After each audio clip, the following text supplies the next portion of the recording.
Alors, Boréalo tout le monde, moi c'est Mathieu. J'ai décidé de créer mon propre balado sur les animaux. Faut en parler, parce que je trouve que dans le monde animal, il y a pas mal de trucs loufoques, insensés ou même tout bonnement ridicules. Et que, ben, rendu là, je pense qu'il faut en parler, hein? Attention, ce sera pas la dernière. Cui, cui, cui, cui, cui. Faut en parler avec Mathieu Charret. Cui, cui. Miaou. Yes, sir, Miller. Rabbit, rabbit. La pontue. Ouf, ouf.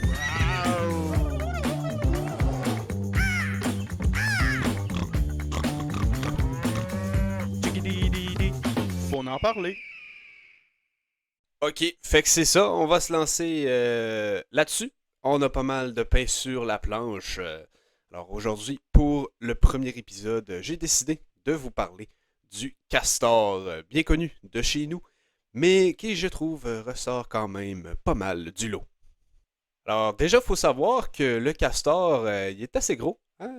Il peut peser jusqu'à 35 kilos, ce qui équivaut à peu près à 105 000 biscuits soda, là, plus ou moins. Tout le monde sait c'est quoi un biscuit soda, fait que je pense que ça met quand même bien les choses en perspective. Alors tout ça, ça fait de lui le deuxième plus gros rongeur sur Terre. Bon, ben, des fois, il est aussi dans l'eau, là, hein, il n'est pas toujours sur Terre, mais bon, on se comprend. La pogne-tu? Fait que lui, son truc dans la vie, là, sa passion ou même son fétiche, ce que vous voulez, là, c'est de arrêter l'eau. Ouais. Les autres, dans le fond, là, sont pas capables d'endurer le son de l'eau qui coule. En tout cas, moi, personnellement, je trouve ça une petite affaire psychopathe. Hein, moi, tu me fais écouter une rivière, je m'endors pendant 2 minutes. Je trouve ça très, très relaxant. Mais lui, apparemment, quand il spotte un ruisseau, ben, il prend ça comme une insulte personnelle de la part de Mère Nature et il va faire tout son pouvoir pour l'arrêter. Alors, pour ce faire, sa solution, c'est donc de construire des barrages. Hein, pas du tout overboard. En même temps, ça me fait penser un peu à Trump au USAV. Notre cher Trump avec son mur pour s'assurer qu'aucun Mexicain vienne dans son pays. Hein, toutes des idées un peu radicales, selon moi. Mais bon, chacun son trip. Alors, pour faire son barrage, le castor, il va aller chercher du bois. Hein, là, je parle pas de mon cousin qui mangeait de la colle en arrière de la classe au primaire. Je parle du matériau, là. Des bâtons, si on veut. Puis, il va passer 3 4 jours à les empiler jusqu'à ce qu'il n'entende plus rien. Tu sais, si c'est juste ça qu'il voulait, il aurait pu trouver une autre solution, une petite affaire plus simple, comme, je sais pas moi, aller ailleurs. Tu sais, hein, il me semble que c'est un petit peu moins compliqué. Moi, si j'avais autant d'ambition que ça dans la vie, disons que ce balado n'existerait pas. Donc, le castor, il va construire des petits barrages là, un petit peu partout, mais c'est pas juste ça hein, qu'il va construire. Notre cher castor va aussi se construire une maison, un abri, une piole. Et son choix de prédilection, c'est évidemment l'igloo, hein, une idée qu'il a bien sûr empruntée aux Inuits. Alors, je fais une petite parenthèse. Est-ce que vous savez combien de chiens de traîneau a un Inuit en moyenne? Eh bien, c'est pas compliqué. Il y en a 8. Fin de la parenthèse. Alors, on poursuit donc suite à cette merveilleuse blague de qualité. Donc, le problème pour le castor, pour construire son igloo, c'est que ben, dans la forêt, l'été, il n'y a pas grand neige. Ce sera pas facile. Là, vous allez me dire, il y a juste à le construire en hiver, son Christy d'igloo, il est donc bien cave. Ce à quoi je vous répondrai. Ben, vous avez raison, hein? Moi non plus, j'ai pas encore compris. Bref, pour fabriquer donc son antre, il va faire encore usage de bâtons. Hein, ça nous rappelle quelque chose. En même temps, je le comprends, mettons, hein, c'est qu'il y a comme juste ça pas mal dans le bois, tu sais, du bois. C'est quand même dans le nom, hein. Mais ça reste que je pense quand même qu'en faisant ça, notre cher Castor manque un petit peu de respect envers la culture inuite. Je sais que quand t'as pas le choix, mais il aurait pu faire un petit effort puis utiliser de la glace ou de la neige. Ou peut-être même juste faire comme l'ours puis se creuser un gros crise de trou, se garrocher dedans sans se faire chier, au lieu de promouvoir l'appropriation culturelle de nos amis du Nord. Je te le dis, l'ours, il a, lui, l'affaire. Donc, en tout et partout, là, ben, j'ai pas trop de pitié pour le castor. Puis, bon, le pire dans tout ça, c'est que son abri, hein, le seul moyen d'y rentrer, c'est par la voie de l'eau. Parce que il a eu la brillante, dis-je, révolutionnaire idée de garrocher son entrée directement dans la rivière. Quoi de mieux que de se réveiller un bon matin puis de devoir passer proche de se noyer pour aller acheter du lait au dépanneur parce qu'il t'en reste plus. Quelle vie de marde. Et finalement, le castor va donc rester aussi là, dans son igloo pendant tout l'hiver à questionner ses choix de vie, je suppose, et manger ses réserves de nourriture, ce qui est d'ailleurs mon prochain point sur ma liste, ses habitudes de mangeage. Mais, juste avant, je pense qu'on peut faire une petite pause sympathique avec un petit segment bien le fun que j'ai nommé Vrai ou Faune, où je vais vous dire un énoncé sur le castor et votre but sera de deviner si ce que je dis est vrai ou faux. Ne. Miaou. Pipi. Vrai ou faune? Alors, cela va comme suit. Vrai ou faune? Roulement de tambour. Le castor, pour se déplacer, utilise principalement les rivières à courant lent qui sont présentes un peu partout dans son habitat naturel. Alors, je vous laisse le temps d'y penser. Petite pause pour un effet dramatique. Alors, cette affirmation est complètement faune. En fait, pour se déplacer, le castor utilise, surprenamment, ses pattes qu'il bouge de l'avant vers l'arrière. Miaou. Pipi. Vrai ou faune? Alors, on va maintenant parler de qu'est-ce qu'il mange, lui, le castor.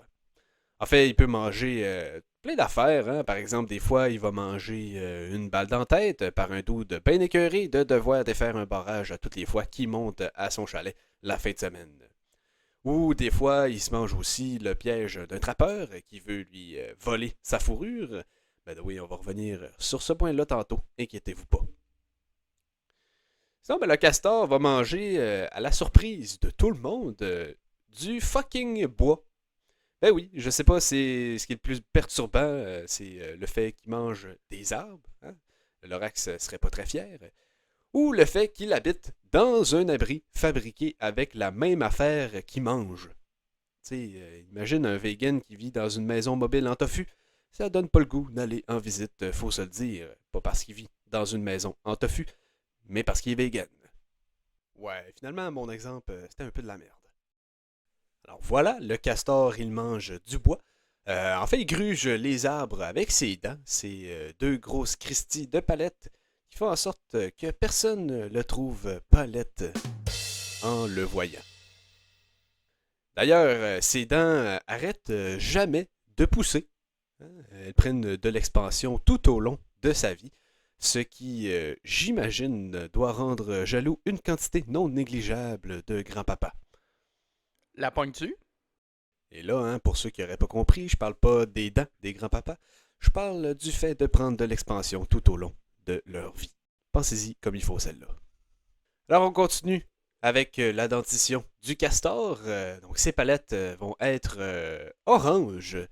Puis ça fait en sorte qu'ils ont l'air d'avoir fumé un paquet par jour toute leur vie, sans jamais s'être brossé les dents une seule fois. Hein, déjà que le castor, ça a une apparence moyennement charismatique. Hein, quand tu leur ajoutes un sourire autant redneck que ça les aide pas du tout. On se met d'accord là-dessus.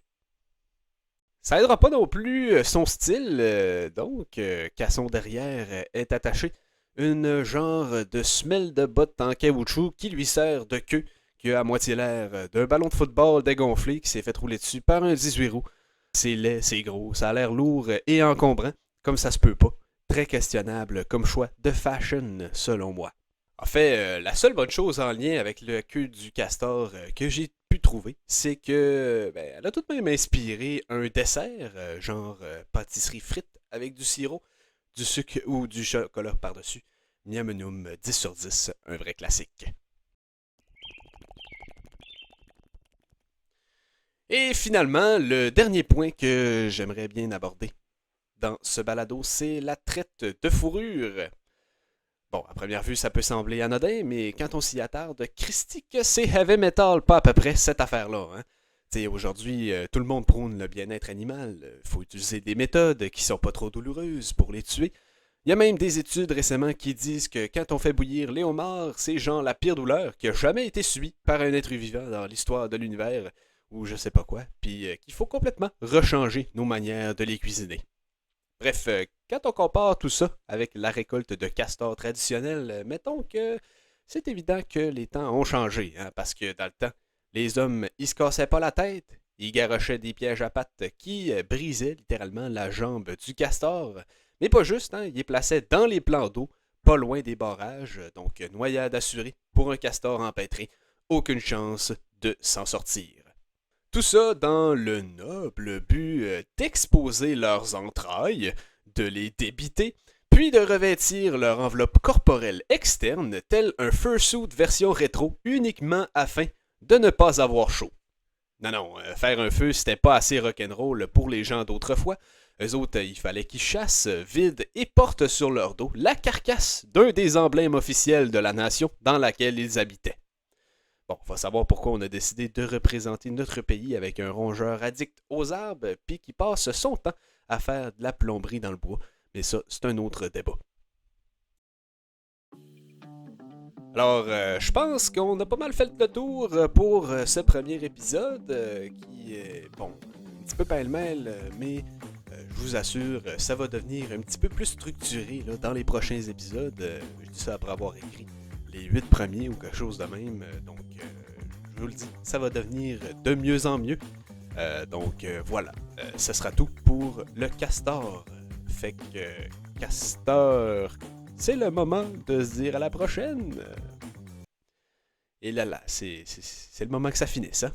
Bon, donc, vous me direz ce que vous en pensez de ce petit concept-là. Je prends des suggestions aussi. Hein? Je les prends pas en compte, mais je les prends. Donc, vous pouvez essayer, on ne sait jamais. Sinon, on se revoit dans le prochain épisode qui aura lieu la semaine prochaine. Bye là!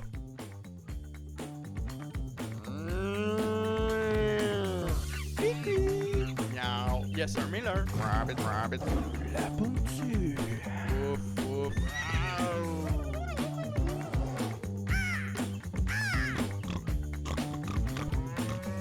Chickadee. Faut en parler.